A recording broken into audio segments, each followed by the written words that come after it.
Oke. Assalamualaikum warahmatullahi wabarakatuh. Selamat siang, Bapak dan teman-teman semuanya. Saya Alif Vanisa, perwakilan dari kelompok H.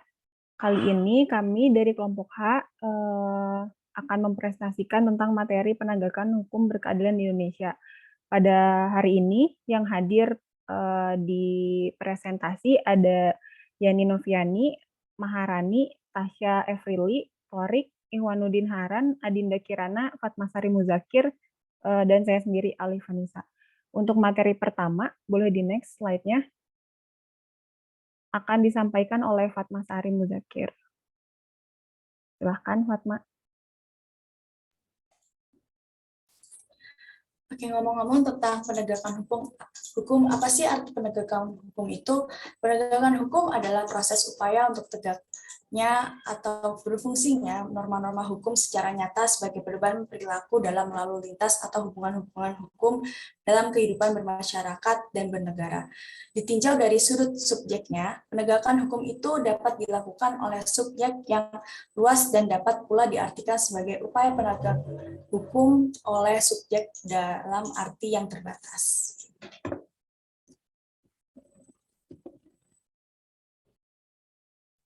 Oleh karena itu, tujuan penegakan hukum tujuan utamanya yaitu penegakan hukum adalah untuk mewujudkan adanya rasa keadilan, kepastian hukum, dan kemanfaatan dalam masyarakat. Dalam proses tersebut, maka harus mencerminkan aspek kepastian dan ketertiban hukum.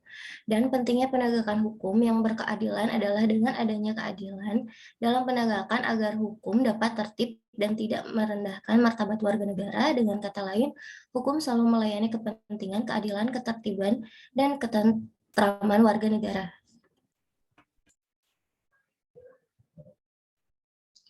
Teori dan konsep keadilan. Teori keadilan menurut John Rawls. Menurut John Rawls, keadilan adalah fairness, justice as fairness. Pendapat John Rawls ini berakar pada teori kontrak sosial Locke dan Rousseau, serta ajaran deontologi dari Immanuel Kant. Berpendapat bahwa keadilan adalah kebajikan utama dari hadirnya institusi sosial, akan tetapi menurutnya kebaikan bagi seluruh masyarakat tidak dapat mengesampingkan atau mengganggu rasa keadilan dari setiap orang yang telah memperoleh rasa keadilan, khususnya masyarakat lemah. Menurut teori keadilan Hans Kelsen, keadilan adalah suatu tertib sosial tertentu yang di bawah lindungnya usaha untuk mencari kebenaran bisa berkembang dan subur. Karena keadilan menurut Hans Kelsen adalah keadilan kemerdekaan, keadilan perdamaian, dan keadilan demokrasi, keadilan toleransi.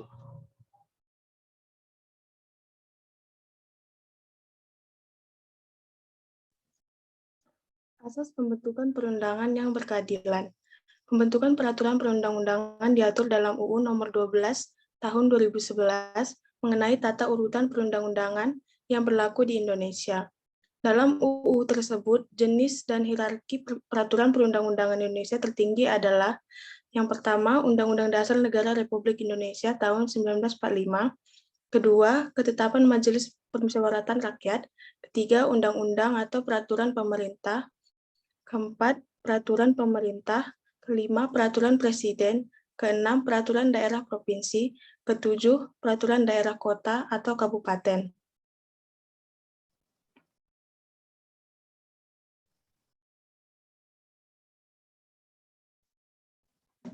Asas-asas pembentukan peraturan perundang-undangan dijelaskan pada pasal 5 UU Nomor 12 Tahun 2011, yaitu 1. Kejelasan tujuan yang menyatakan setiap pembentukan peraturan perundang-undangan harus mempunyai tujuan yang jelas yang hendak dicapai.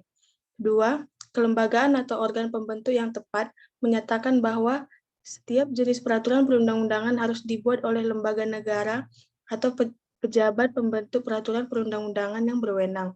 Peraturan perundang-undangan tersebut dapat dibatalkan atau batal demi hukum jika dibuat oleh lembaga yang tidak berwenang. Ketiga, kesesuaian antara jenis, hierarki, dan materi muatan. Menjelaskan bahwa dalam pembentukan peraturan perundang-undangan harus memperhatikan materi muatan yang tepat sesuai dengan jenis dan hierarki peraturan perundang-undangan. Keempat, dapat dilaksanakan. Menyatakan untuk setiap pembentukan peraturan perundang-undangan harus memperhitungkan efektivitas peraturan perundang-undangan tersebut di dalam masyarakat, baik secara filosofi, sosiologis, atau yuridis. 5. Kedayagunaan dan kehasilgunaan. Menjelaskan bahwa setiap peraturan perundang-undangan dibuat karena benar-benar dibutuhkan dan bermanfaat dalam mengatur kehidupan bermasyarakat, berbangsa, dan bernegara. Keenam, kejelasan rumusan, bahwa setiap peraturan perundang-undangan harus memenuhi persyaratan. Ketujuh, teknis penyusunan perundang-undangan, sistematika, pilihan kata atau istilah, serta bahasa hukum yang jelas dan mudah dimengerti. 8. Keterbukaan, menjelaskan dalam pembentukan peraturan perundang-undangan mulai dari perencanaan, penyusunan, pembahasan, pengesahan, dan terbuka.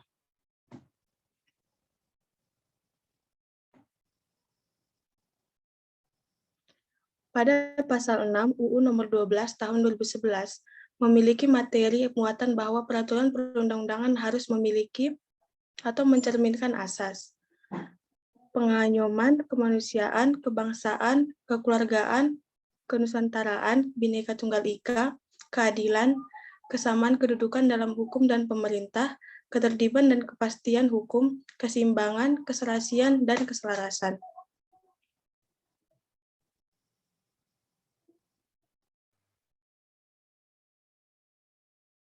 Baik, berikutnya yaitu lembaga-lembaga penegak hukum berkeadilan. Penegak hukum adalah instansi atau lembaga yang diberi wewenang oleh undang-undang untuk menjamin tegaknya sebuah hukum, yang memiliki tugas untuk memastikan bahwa norma-norma hukum berfungsi secara nyata dalam kehidupan. Berikutnya adalah macam-macam lembaga penegak hukum. Yang pertama adalah lembaga penegak hukum. Lembaga penegak hukum dibagi lagi menjadi beberapa bagian. Yang pertama yaitu kepolisian.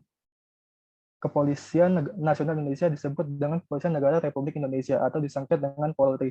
Polri mempunyai moto yakni Rastra Sewa Kotama yang berasal dari bahasa Sanskerta yang memiliki arti abdi utama bagi nusa dan bangsa. Yang kedua yaitu kejaksaan, merupakan instansi negara yang menjadi perpanjangan tangan negara dalam bidang penuntutan di lingkungan peradilan umum. Yang ketiga yaitu kehakiman. Kehakiman ialah kekuasaan negara yang memiliki wewenang untuk menyelenggarakan peradilan guna menegakkan hukum dan keadilan yang dilakukan oleh Mahkamah Agung serta Badan Peradilan. Yang keempat yaitu advokat, merupakan orang yang memiliki kewenangan dan tanggung jawab untuk melakukan pembelaan dan penegakan terhadap hak-hak masyarakat baik selama maupun di luar proses pengadilan.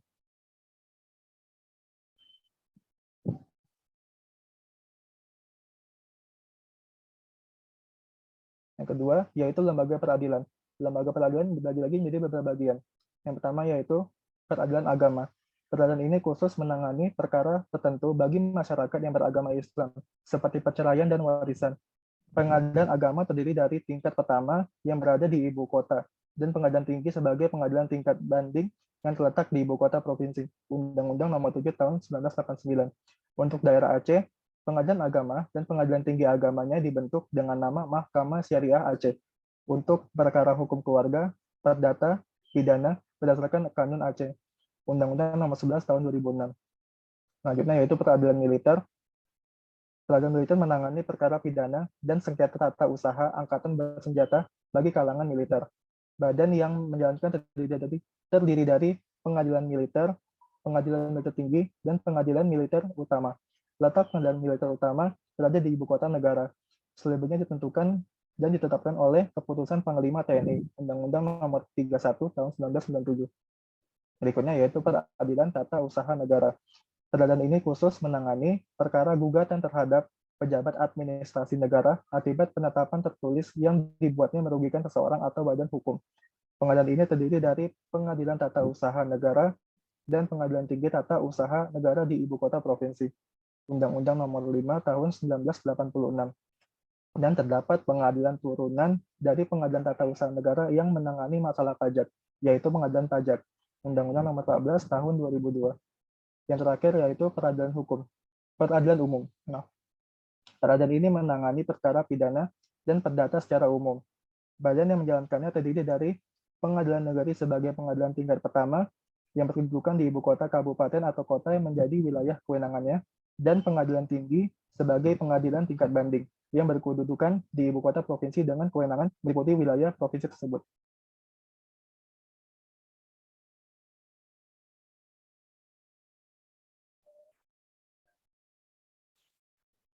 Baik, selanjutnya ada beberapa contoh kasus penegakan hukum. Yang pertama ada contoh kasus putusan yang adil, yaitu kasus Heri Wirawan yang tentunya kita semua sudah banyak ketahui, yaitu Heri Wirawan pemerkosa 13 santi dan divonis mati. Kasus yang awalnya ini adalah pemerkosaan yang dilakukan Heri sudah berlangsung sejak 2016 hingga 2021 dan terjadi di beberapa tempat seperti yayasan, hotel, hingga apartemen. Korban diiming-imingi oleh Heri itu biaya pesantren, sekolah gratis, hingga biaya kuliah. Pelaku juga diduga menyalahgunakan bantuan sosial dan program Indonesia Pintar dari Kementerian Agama. Dalam persidangan yang digelar di Pengadilan Negeri Bandung, Heri Wirawan telah mengakui perbuatannya memerkosa 13 santriwati. Kepala Seksi Penerangan Hukum Kejaksaan Tinggi Jawa Barat mengatakan pada saat itu terdakwa meminta maaf atas tindakannya dan ia mengaku hilaf. Lalu setelah JPU melakukan banding ke PT Bandung, Heri divonis hukuman mati. Sebelumnya, Heri divonis hukuman seumur hidup oleh Majelis Hakim Pengadilan Negeri Bandung. Next.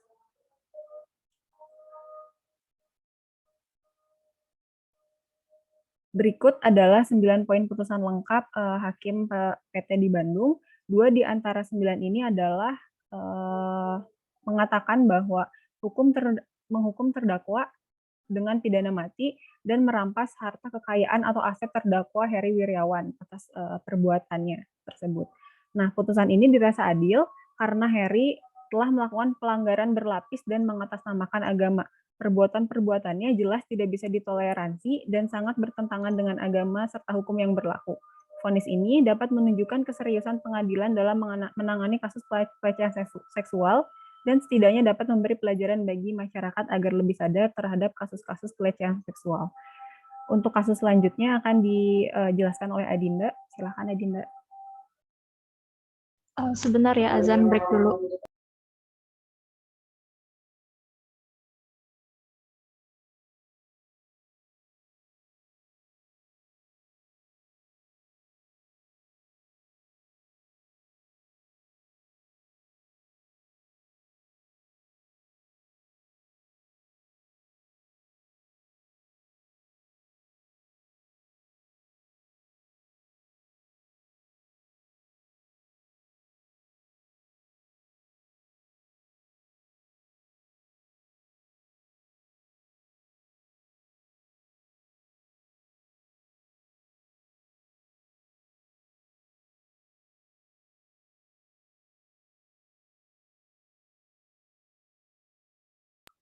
Ya, baik. Kemudian putusan tidak adil. Kasus pertama ini adalah kasus Jaksa Pinangki yaitu korupsi, suap, pencucian uang, dan pemufakatan jahat yang divonis 4 tahun penjara dan denda 500 juta. Yang pertama, Jaksa Pinangki terbukti bersalah melakukan 3 tindak pidana dalam kasus korupsi pengurusan fatwa di Mahkamah Agung. Yang pertama, karena menerima uang suap sebesar $500.000 Amerika Serikat dari Joko Chandra, kemudian melakukan tindak pidana pencucian uang dengan total 5,25 miliar, dan yang ketiga karena melakukan pemufakatan jahat bersama Joko Chandra, Andi Irfan Jaya, dan mantan kuasa hukum Joko Chandra yaitu Anita Kalopaking. Kemudian Direktorat Penyidikan Jampitsus Kejagung menetapkan Pinangki sebagai tersangka tindak pidana suap, pencucian uang, dan pemufakatan jahat. Kemudian majelis menjatuhkan vonis hukuman 10 tahun penjara dan denda 600 juta rupiah kepada Pinangki. Pinangki kemudian melakukan upaya hukum banding ke Pengadilan Tinggi DKI Jakarta. Hukuman Pinangki dari yang semula 10 tahun penjara menjadi 4 tahun penjara dengan alasan yang pertama, Pinangki mengaku bersalah dan mengikhlaskan dipecat dari profesinya sebagai jaksa. Kemudian alasan kedua adalah memiliki seorang anak berusia 4 tahun dan layak diberi kesempatan untuk mengasuh dan memberikan kasih sayang kepada anaknya yang dalam masa pertumbuhan. Dan alasan ketiga adalah diharapkan tersangka diharapkan berperilaku baik sebagai warga negara. Sejumlah pihak telah mendesak jaksa penuntut umum agar mengajukan upaya hukum kasasi di tingkat Mahkamah Agung. Namun JPU memutuskan tidak akan mengajukan kasasi karena menganggap bahwa putusan itu sudah sesuai dengan tuntutan JPU. Hal ini menunjukkan dugaan upaya pelindungan dari Kejagung terhadap Pinangki. Seharusnya Pinangki layak diberikan hukuman yang berat karena merupakan penegak hukum dan melakukan 3 tindak pidana sekaligus.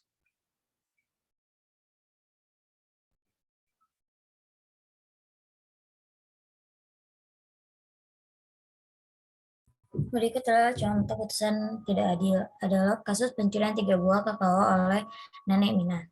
Nenek Mina yang berusia 55 tahun dituduh atas pencurian dan terjerat pasal 362 KUHP tentang pencurian karena memetik 3 buah kakao yang sudah ruam di perkebunan Dusun Sidoarjo, Desa Darmakradenan, Kecamatan Aji Banyumas, Jawa Tengah setelah tertangkap oleh mandor perkebunan kakao tersebut. Saat ditegur dan dinasehati, Nenek Mina sadar akan perbuatannya dan langsung mengembalikan 3 buah kakao tersebut. Seminggu kemudian, Nenek Mina mendapatkan surat pemeriksaan dan diinterogasi serta mengakui perbuatannya, namun mendapatkan hukuman 1 bulan 15 hari masa percobaan.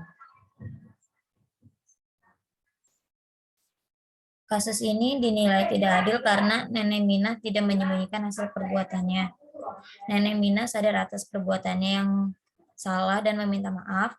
Nenek Mina mengembalikan hasil curiannya.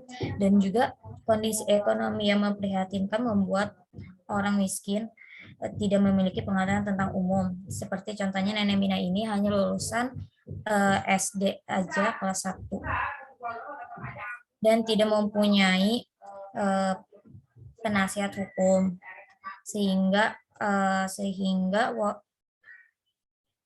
keadaan ini itu memperlancar pihak penuntut. Tindakan yang telah dilakukan Nenek Mina ini memang salah, namun ia tidak mengelak atas perbuatan yang telah dilakukannya. Nenek Mina juga tidak menyembunyikan barang bukti dan sudah meminta maaf. Hal seperti ini yang seharusnya bisa diselesaikan secara kekeluargaan, namun diperpanjang ke jalur hukum dan mendapatkan hukuman.